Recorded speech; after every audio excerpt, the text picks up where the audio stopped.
Así son las opiniones que nos importan.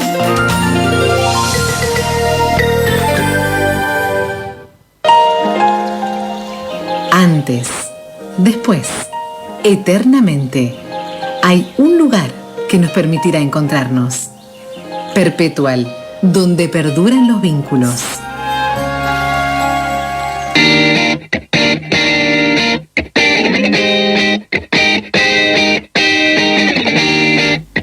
En estos tiempos donde se nos instala la incertidumbre y la angustia en muchos casos por lo que ocurre, siempre es bueno recurrir a los lúcidos pensadores que tenemos en nuestra Argentina para que nos enciendan faroles para ver qué caminos tomar. Además, respetamos mucho la intelectualidad nuestra, la de los docentes de la Universidad Nacional de Río Cuarto. Algunos tenemos el privilegio, gozamos del privilegio de que forman parte del staff de nuestro programa, como es el caso de Guillermo Rica, que va a presentar mañana a las 20 horas en la Tintorería Japonesa, con la publicación de cartografías, el libro Raros e Inadaptados, lectura de antipedagogía espinosista. Entre los presentadores va a estar Diego Tatián, un intelectual de fuste, filósofo, escritor, doctor en ciencias de la cultura, que está en línea con nuestro programa. Hemos convocado en otras oportunidades a Diego para que nos ayude a entender la realidad y vamos a intentarlo nuevamente. Diego, un placer. Guillermo Jeremías lo saluda. ¿Cómo le va, doctor? Hola, Guillermo. Buen día. Muchas gracias por esta comunicación. Hacía mucho que no hablábamos. Y también muy gentil tu presentación, como siempre. Bueno, antes que nada, porque es el motivo de la charla, se va a encargar de presentar Raros e Inadaptados, un trabajo del profesor Guillermo Rica, pero que además es su amigo, entiendo. Sí, efectivamente. Sí, un libro precioso. En verdad que nace, digamos, de una conversación que venimos llevando hace muchos años con Guillermo y con un grupo de otros compañeros de la Universidad de Río Cuarto, centrado en el hecho educativo, digamos, qué significa pensar lo que hacemos, qué significa enseñar, qué significa transitar la universidad, qué significa transmitir el mundo, que es una definición preciosa de educación que daba Hannah Arendt a los que recién llegan o a las generaciones nuevas, en un momento donde, como todo, digamos, la educación está siendo conmovida. Pero la cuestión es que este libro de Guillermo, decía, nace, nosotros tenemos una recurrente reuniones casi siempre virtuales, pero no solo, para pensar la cuestión universitaria, la educación, y en estos momentos que son dramáticos, y Guillermo desde una perspectiva lateral, podríamos decir así, tomó un conjunto de relatos o de ficción literaria en las cuales la escena educativa es centro para pensar la educación. Pero él crea de alguna manera una trama muy potente precisamente, porque no solamente usa la literatura, la filosofía, sino también el cine, la música. Bueno, a Guillermo le gusta mucho el rock y permanentemente recurre a canciones y a poemas que vienen de esa tradición, podemos decir así. Entonces, desde ese lugar un poco híbrido, podríamos decir, o corrido de cierta perspectiva estándar, piensa de una manera muy potente la educación hoy y cuál es el sentido de la educación y demás, ¿no? Sí, en un momento... sí. Perdón, Diego, Sí. En un momento en donde la educación pareciera estar invadida de menosprecio, ¿no? De menosprecio por su financiamiento, pero también de menosprecio por estudiantes que desde el fondo de la clase con un celular en la mano desafían años y años de incorporación de conocimiento de alguien que se preparó. Claro. Y eso, hay un paradigma que se rompió y que es difícil de reconstruir, ¿no? Sí, yo creo que eso es correcto, digamos, el análisis, ¿no? El diagnóstico. Me parece que no solo hay la idea de que la sabiduría docente y la figura misma del docente, que fue fundamental y que fue uno de los tesoros heredados en Argentina, y no solamente en Argentina, es prescindible.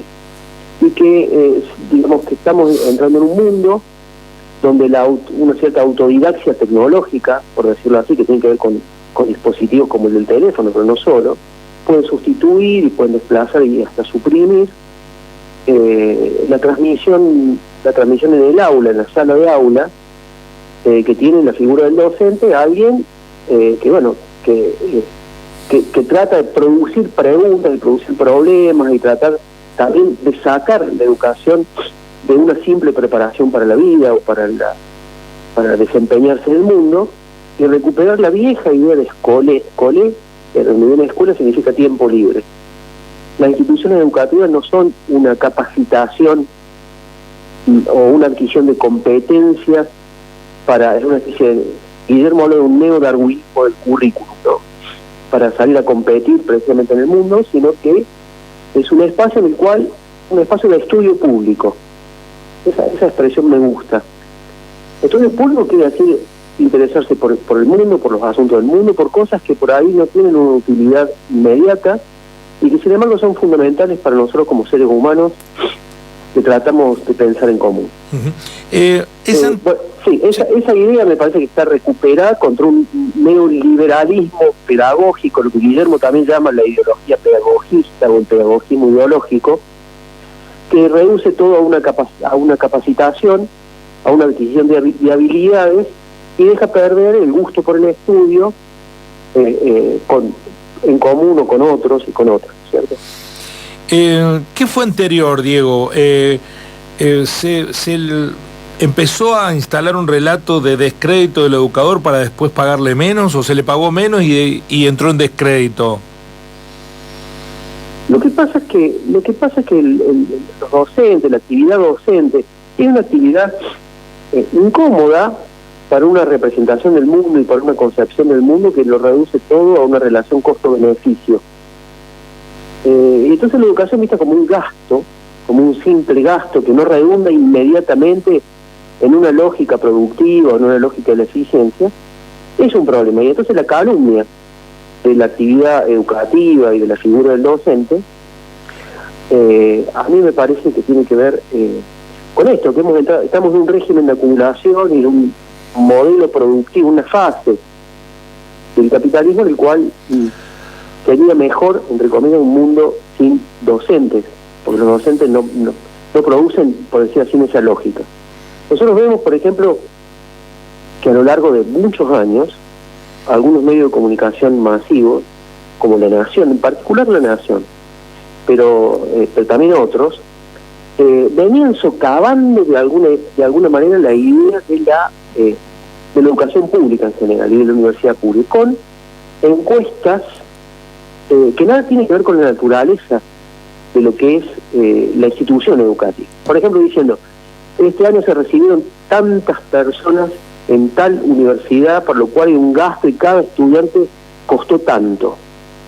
Bueno, ese economicismo romo, por decir así, que aparentemente no comprende nada de qué se trata, tiene una intencionalidad política, como yo decía, de calumnia, que va socavando, que va corroyendo, que va generando un cierto sentido común, alternativo, diferente, de una especie de valoración de la figura del docente de la educación que siempre hubo en la Argentina, o por lo menos hasta hace muy poco.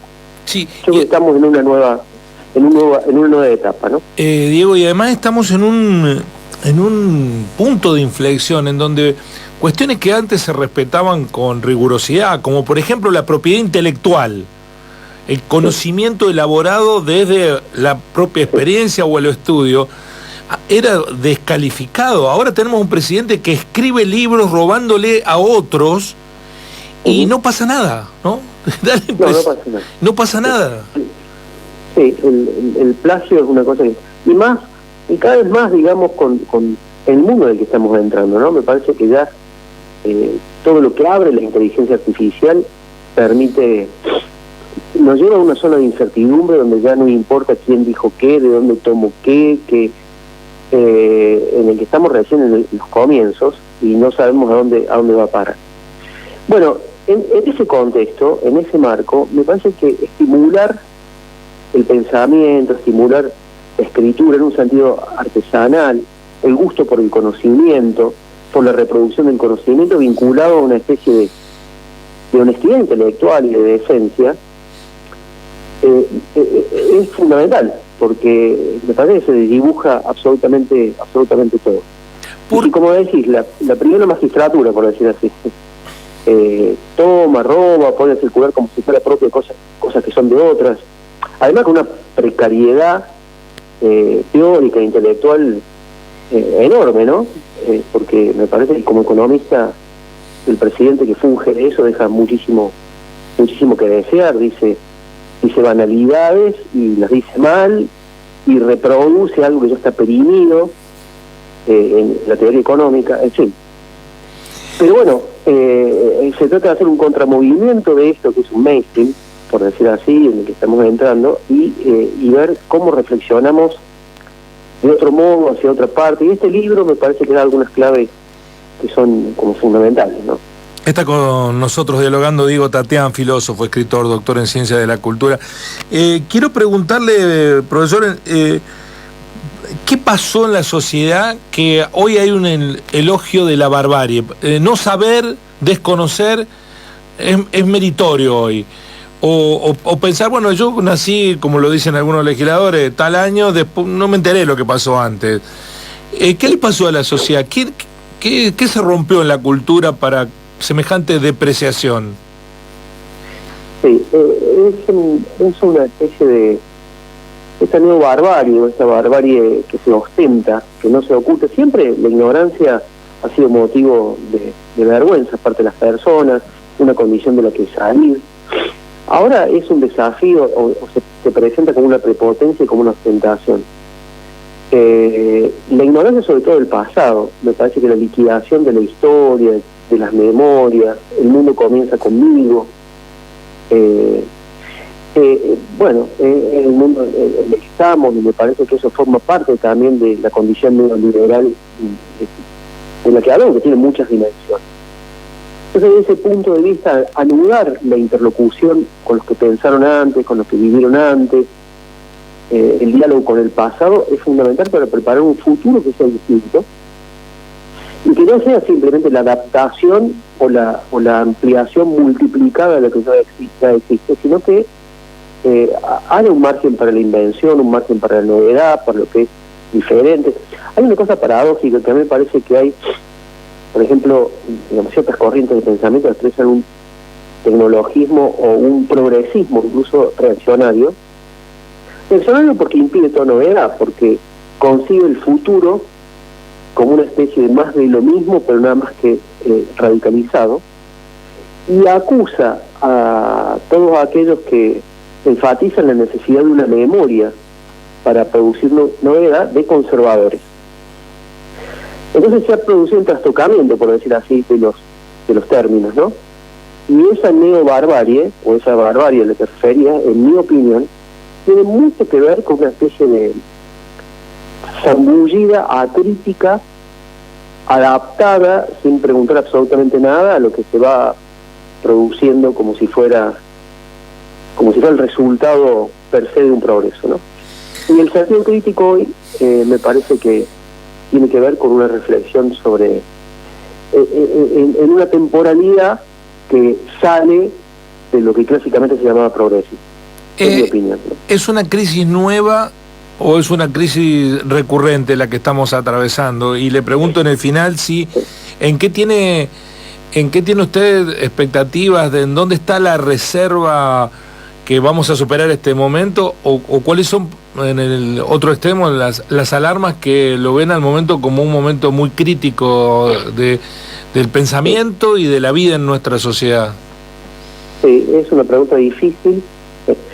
A veces no tengo muchas cosas optimistas que decir. Me parece a mí, por ejemplo, que nuestro presidente, que digamos más allá de la cuestión personal de él, porque es un presidente que votó esta sociedad, es el centro, un gran experimento. La Argentina se ha vuelto un campo de laboratorio de muchísimas cosas, y él es presidente, entre otras cosas, porque capta y sintoniza un mundo en el que hemos entrado, mucho mejor que otros políticos y otras políticas más tradicionales, por decir así, ¿no? Ahora, ¿cómo vamos a ser capaces de resistir a eso en la medida que eso no nos gusta, que genera que genera bloqueos de la libertad, que genera retrocesos de la igualdad, que une a las personas más solas y más aisladas, más individualistas. Eso es una pregunta que es fundamental. Hay que partir del hecho de que siempre que hubo momentos de adversidad surgieron cosas, es decir, nunca no pasó nada, por decirlo de algún modo. Yo no avisoro nada que habilite que se vea, que habilite a pensar que por algún lado nítido viene la cosa, pero me parece que hay que estar muy atento, hay que generar condiciones de conversación y de organización política, acompañado por una atención y estar preparados para producir algo nuevo, porque esto es lo que estamos entrando, la verdad, es una naturalización de algo sórdido. Esa es la palabra que quería encontrar, y que tiene una expresión política muy poderosa en este momento, avalada en principio por la sociedad, y que tiene una especie de contención económica, mediática y política muy poderosa, que no es solo aquí, por supuesto que es internacional, y que ya va más allá de los estados, ¿no? Es muy curioso que el presidente, cuando sale de gira, escasamente se reúne con presidentes, y en general va a reunirse con los CEOs de las grandes compañías financieras y tecnológicas, digamos así, ¿no? Como diciendo, bueno, el poder pasa por aquí, es con esto con lo que tenemos que ayudar, y ese puente me parece que se está viendo muy claramente en ciertas tomas de decisiones en la Argentina. Bueno, a eso hay que digamos, el cansancio es el mayor enemigo de la política. Me parece que hay que siempre estar dispuesto a comenzar una y otra vez y ver por dónde puede surgir una alternativa a lo que está sucediendo. Sí, la política, ya, y con esto finalizo, Diego, la política parece haber optado por el camino de no acelerar los procesos, de que decante solo. El pensamiento o la intelectualidad generalmente nunca toma por el atajo, siempre va por el camino más largo. ¿Usted cree que hay que esperar o hay que acelerar los procesos para cambiar este estado de cosas? Sí, yo la verdad es que no sabría responder a eso. Me parece que si esto cambia, va a cambiar porque las personas quieren de cierta cosa, sean capaces de producir alternativas de poder y formas de poder en vez de delegarlas, en fin, lo que clásicamente ha sido la política. Me parece que estamos en un momento, además de, como decimos al principio, de una calumnia de la educación, de una calumnia muy profunda de la política, y reivindicar esta palabra como herramienta que tienen los sectores, las personas desfavorecidas, en situación desfavorecida para cambiar el mundo y para hacer algo por sí mismas y demás.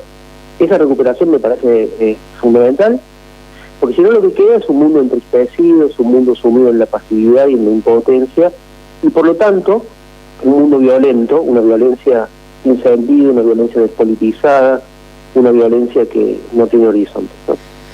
Entonces, bueno, a mí me parece que, como siempre, se trata de pensar y se trata de actuar y se trata de estar atento y construir con otros y con otras alguna novedad. Diego, muchísimas gracias por regalarnos su conocimiento y celebramos que mañana esté en la tintorería japonesa para presentar el libro de nuestro amigo Guillermo Rica. Ha sido muy amable por atendernos, Diego. Muchas gracias, Guillermo. Una sola cosita más. Sí. Este libro, Guillermo, me parece que es fundamental para las personas que trabajan en instituciones educativas medias, porque lo que piensa es eso, y la cuestión de lo adaptado, la adaptación, la rareza, la protección de lo que es raro, son situaciones que hemos vivido todos como estudiantes secundarios, pero que se viven más hoy, y me parece que es un gran aporte para la reflexión en ese nivel, más que en la universidad. Así que a todos los maestros y las maestras, los docentes que trabajan en instituciones educativas medias, recomiendo vivamente esta contribución de Guillermo. Bueno, gracias, muchas gracias. Muy amable, Diego. Diego Tatiano, un intelectual destacado de la República Argentina, que mañana va a estar a las 20 horas en la tintorería japonesa, presentando el libro Raros e Inadaptados, lecturas de antipedagogía espinosista de nuestro amigo y columnista del programa Guillermo Rica, editado por Cartografías, con entrada libre y gratuita. Dana Botti y Diego Tatián serán los encargados de esta presentación. Nos dejó definiciones trascendentes en la charla. Y celebro además, nosotros tenemos una manera de cotejar cuánta gente hay escuchando en las redes sociales, ¿no? Porque eso lo permiten hoy. Había muchísima gente escuchando la palabra de Diego Tatián en la transmisión en directo que estábamos realizando. Lo celebramos porque estimulamos el reflexionar, el pensar en una crisis pocas veces vista que tiene la educación argentina por distintos aspectos. De hecho, la Universidad Argentina está de paro por desfinanciamiento, ¿no? 5 días de paros continuados. Bueno, nos remite a un pasado reciente. Pero lo que está también, lo charlábamos con Tatián, muy presente, el elogio de la ignorancia, ¿no? El desafío a los que saben, de gente que no tiene ni idea de la vida, que viene y te dice, no, pues yo opino esto sin fundamento. Te dice, bueno, no se trata de que a vos se te ocurra. Está lleno de panelistas. Ustedes lo miran en cuestiones profundas, o no tanto, que te dicen, yo creo que tal persona es culpable. No, pero no está demostrado. Pero no importa, es mi opinión. Pero ¿y cómo vas a creer algo si no tenés ninguna prueba? Pero no importa, yo lo opino, te dicen. Y es una cosa de profundización en la mediocridad alarmante. Hasta los médicos te dicen que va alguien ya a verlos con el diagnóstico porque lo chequeó por Google. Y van y le descreen al médico, no, lo que usted tiene es... No, porque yo leí en Google otra cosa. Es una locura, en cierto sentido, lo que estamos viviendo.